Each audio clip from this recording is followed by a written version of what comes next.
Good morning, welcome to Spain, and welcome to the all-new Porsche 911 Turbo S. I really mean all new. I am the first to say that this 992.2 generation of the Turbo S, the 2026 model year, looks pretty similar to the car it replaces, the 992.1 generation. But this car has an entirely new engine, like completely new. It's not the old engine reimagined or re-engineered and now hybridized. It's like completely new. They carried over 6 components from the old car, the 6 fuel injectors. Everything else, new. So there's a lot to talk about, a lot to discover with this car. But look, this is not engineering explained. This is not Chris Harris on cars. This is not Top Gear.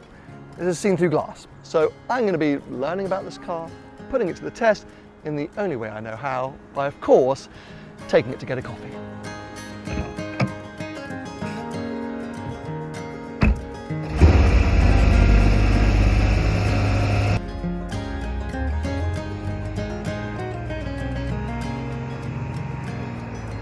I realise by now you probably know all the facts and stats about this latest 911 Turbo S, but just in case you don't, as I already mentioned, this car has an entirely new engine, a 3.6 litre twin-turbo flat-six with the T hybrid system, which we've already seen in the 992.2 GTS. But this time there are 2 faster E-turbos rather than the one that the GTS gets. This now hybrid car produces a combined output of 711 horsepower and 800 newton meters of torque.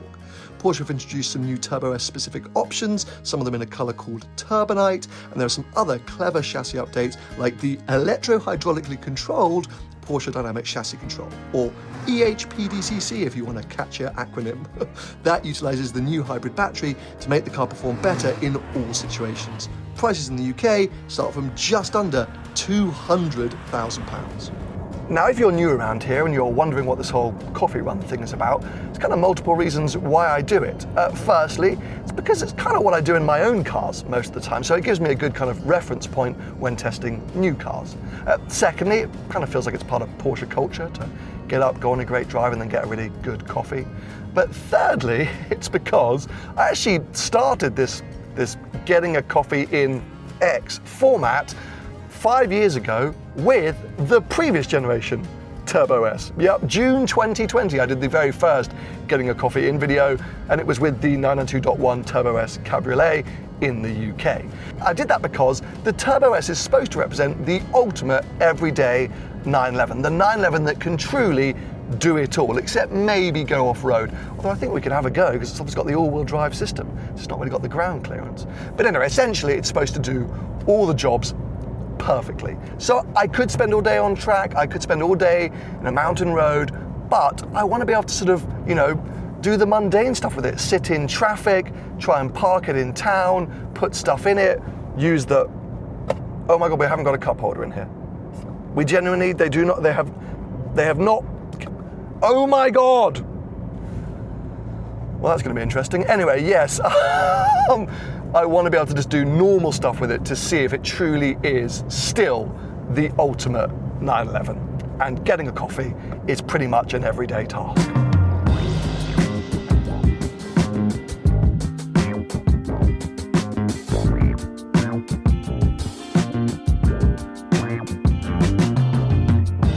First bit of feedback for you then. On the motorway, in traffic, this thing is a delight. I mean, yes, as you maybe would expect, it's just really nice. It's quiet, it's comfortable, it's easy to drive. If you suddenly need a bit of performance, it's literally right there.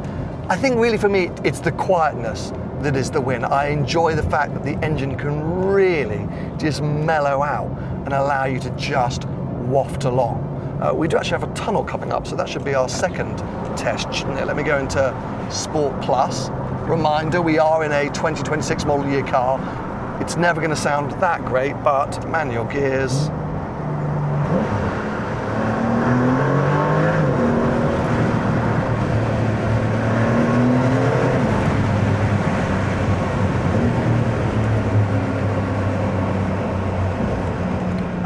I actually don't think I'm getting more interior noise than exterior. That's not Porsche's fault. That's just regulations. But it is a very good cruiser. And a big part of that is the new, wait for it, EHPCC. We're going to come back to that later. But essentially, it's got even better, I think, chassis control, this car. Just very supple. Just to give you a very quick overview as to what is going on today, I am here driving this car as part of the International Press Drives, hence the quite aggressive wristband. It means I'm not fully in control of my itinerary. Right now, you find me driving this vanadium grey coupe. I'm down here by the coast, just passing Marbella, but we are heading up into the hills. We are aiming for the Ascari Club, which is an incredible private members racetrack. It's one of the most beautiful racetracks in this part of Europe. You would have seen it on Top Gear and in plenty of other automotive content.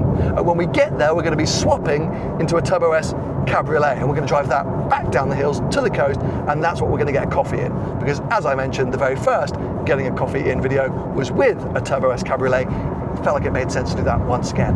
And also, can I just point out, clear blue skies. It's going to be 26 degrees today. It's basically November, so I want to get the roof down and work on my... I was going to say work on my tan. I don't really tan, I just burn. But I guess I can work on my burn.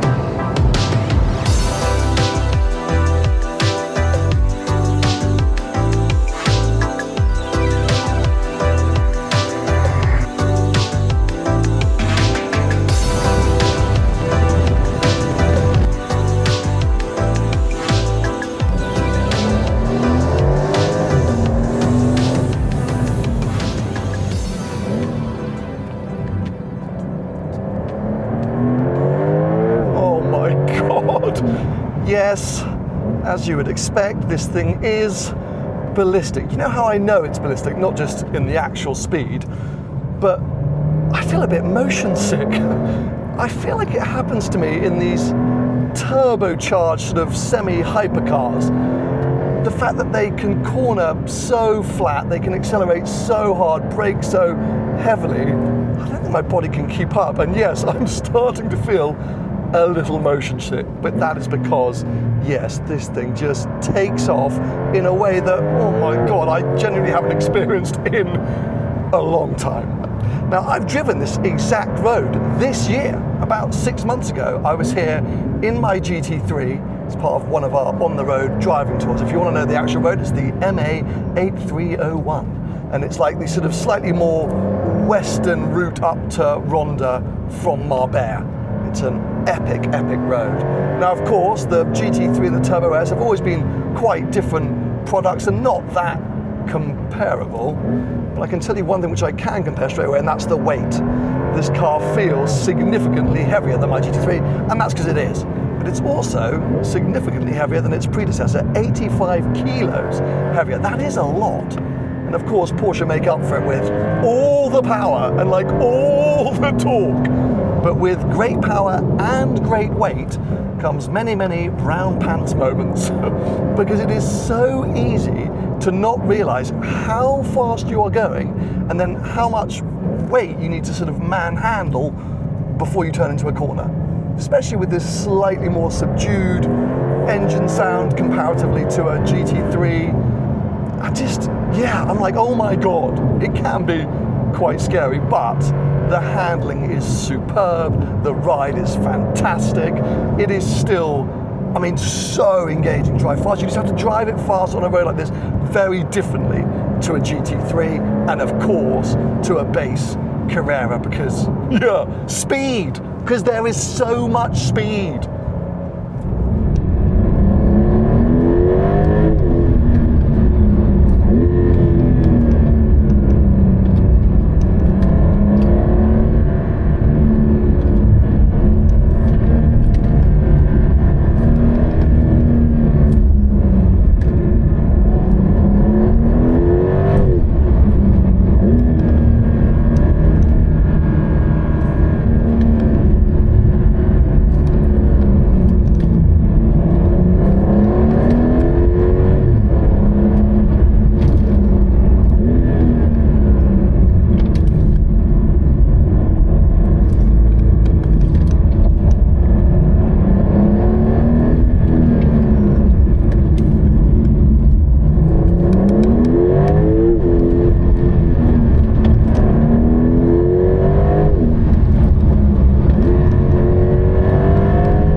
thought I'd take a quick time out after that slightly spirited section. I'm out here by myself today. I can't capture everything exactly how I'd want to, so you've got to trust me. It was an amazing road and yes, quite the spirited drive.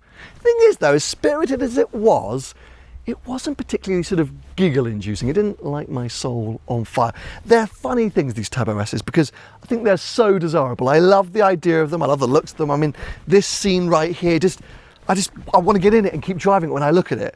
But then when I do drive it, I'm always left a tiny bit cold. It's a bit of a blunt instrument because it's so good at doing so many things. It's not particularly charming in any one area. Like driving my GT3 on that road earlier this year, oh my God, soul on fire. This thing, it's like really capable, but it's not like, I don't know, I just don't necessarily gel with it in the same way. And maybe that's because this car is supposed to be a 9 out of 10 car everywhere. In every single usage case, it's supposed to be nearly or if not actually perfect.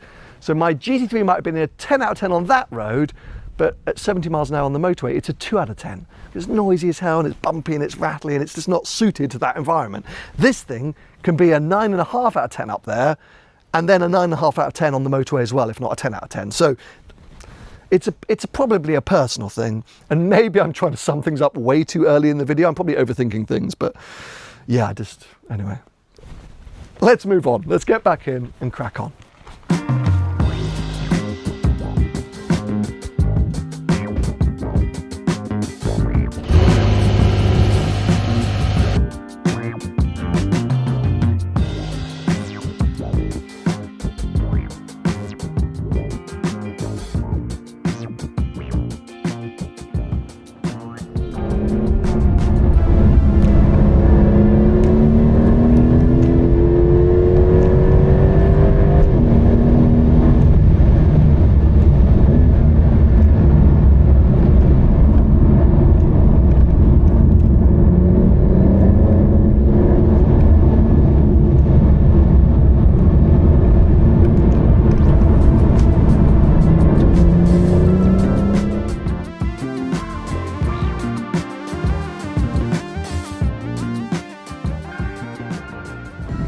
Okay, I'm not going to take back what I was just saying, but maybe I was on the wrong road this morning, because the road that I just drove from that bus stop here to Ascari Club, oh my God. I mean, it was the perfect hunting ground for this car, and this car, it's a ballistic missile. I mean, it's too fast. I'm going to say it's sort of too fast, but it's an addictive kind of fast. Like, you just want to be flooring it everywhere.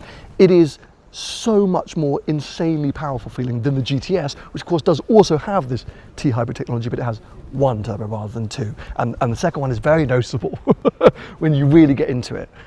There's very little sort of noticeable turbo lag in this car, but it is noticeable depending on how much power you try to apply. You sort of are going fast enough with 40 or 50% throttle applied, but then you push further, it's like, oh my God, and it keeps going. The pull is like, that's the road in front of me, and that's what I'm doing. So, yeah, I'm not surprised, but it has been pretty damn impressive. I think the thing that has surprised me, my biggest takeaway actually from this morning, has been the quality of the ride. That's the part I've really enjoyed, because I'm so used to bumbling around in my GT3, but also referencing the last generation, it is significantly more sort of compliant, especially when I was, going past Marbella this morning and doing the slow speed stuff. It's just like really nice. Of course, that is part of this EHPDCC thing, such a Porsche acronym that, but that's all to do with the anti-roll bars. But they did tell me they also softened the front suspension to help with a bit of understeer. That's also made things a little bit nicer, and the dampers have been reprogrammed. So all in all, it's just a nicer car to drive down the road, whether you're going slow or fast.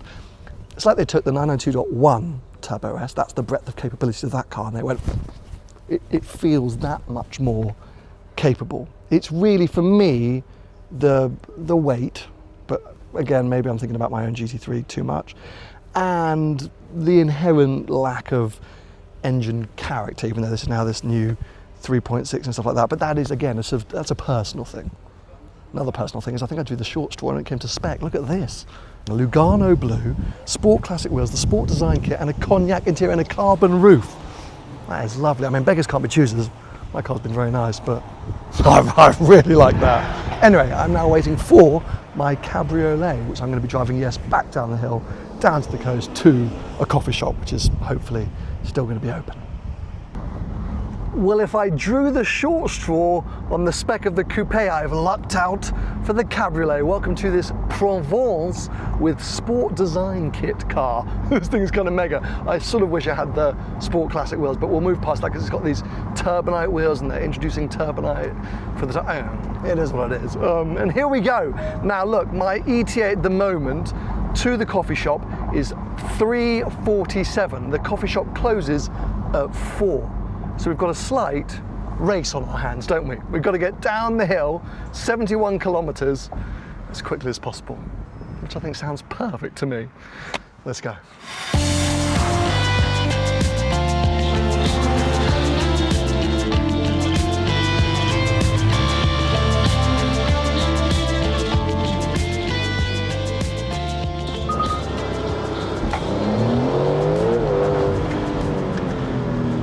Okay, launch control actually recalibrates your brain. That felt like my brain. Usually I say, oh, it feels like my stomach was left 5 miles behind me. I feel like my brain was left. That's one of the most aggressive launch controls I've ever experienced.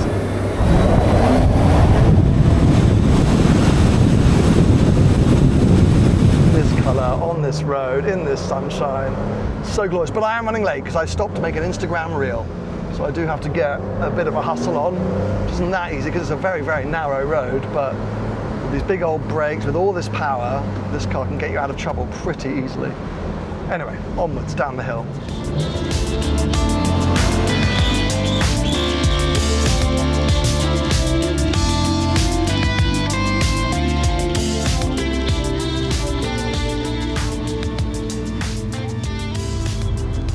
I can't quite believe I'm going to say this, boys and girls, but I think I prefer this 911 Cabriolet, the convertible version, at least in terms of a driving experience. I don't know the way it looks. I've actually never been a fan of the soft top 911. Love the Targa, love a coupe, but you know, anyway, let's move past that because, yeah, I've had a nicer time in here than I did in the coupe this morning.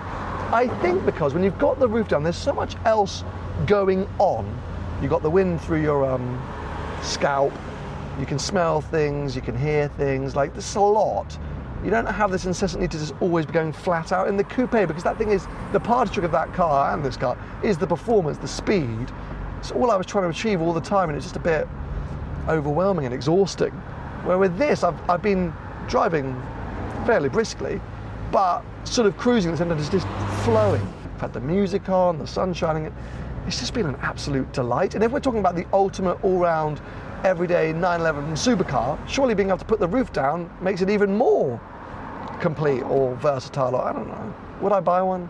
No, I don't think I could get over the looks. This one's nice, but anyway, if we were to be swapping cars again now, I'd ask to get back into a Cabriolet. So that is, I suppose, somewhat telling. Not the popular choice though. Porsche told me that only 35% of Turbo S's sold are the convertibles. Most people pick the coupes. Anyway, my coffee mission's kind of gone to hell because, well, I got stuck in some traffic, then I tried to film the Instagram reel I think I told you about. Like, essentially, I ran out of time. So I'm going to actually go and get a coffee at the hotel we stayed in last night so that I at least complete my mission.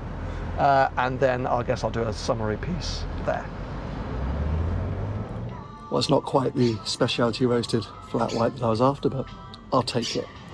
What a day, what an insane day. I mean, firstly, this heat is quite oppressive now, but it's just been amazing to get behind the wheel of the latest generation Turbo S. I do think maybe it's the biggest step that Porsche have made between generations of Turbo S that we've actually ever seen, especially because it's not actually a new generation 911. It's a .2, it's a mid-life cycle facelift, essentially. And it does feel like the car's taken a huge step forward at a time when cars aren't really able to take a step forward. I mean, the GT3, they had to do a holiday work to stand still, basically. So that is insanely impressive. And I do feel like that car has more capabilities than ever. And the pace is insane. So, yeah, actually a big bravo to Porsche. My expectations were a little low coming into this. They've kind of been blown away. So, anyway, I hope you've enjoyed the video. I'm going to try and enjoy this coffee. Why am I having a hot coffee and I actually have an iced coffee?